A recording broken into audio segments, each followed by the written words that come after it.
I'm Kenneth Branagh and I'm the director of Cinderella. What do they call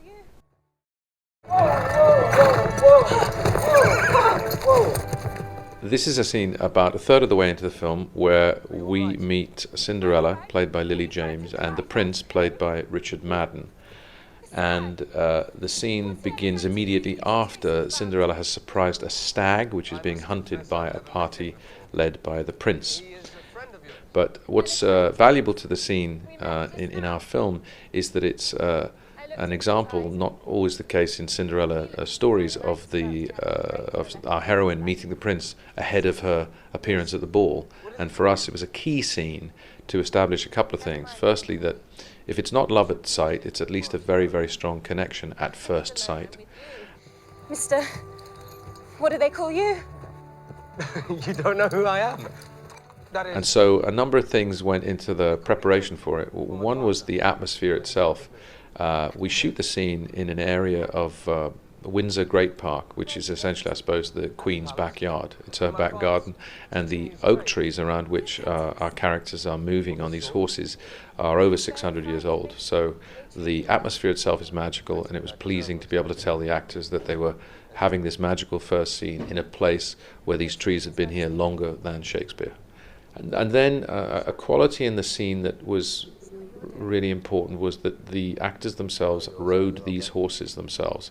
The scene, and we shot it many times, began always with these two real actors on these real horses really galloping into the scene, so that the scene began with a certain, quite frankly, sense of danger.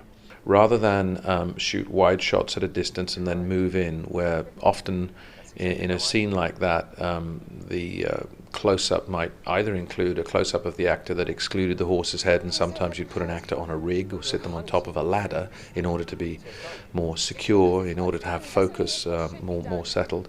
We were had them always on real horses, and we used long lenses. We were much further away, but using about 100mm lens, 150mm lens. Trickier technically, because it's hard for the focus pullers. Two things happen. It's harder for them. The depth of field is narrow, and they're moving all the time. So literally keeping those eyes sharp is very difficult for the focus puller. Need to be very, very sensitive.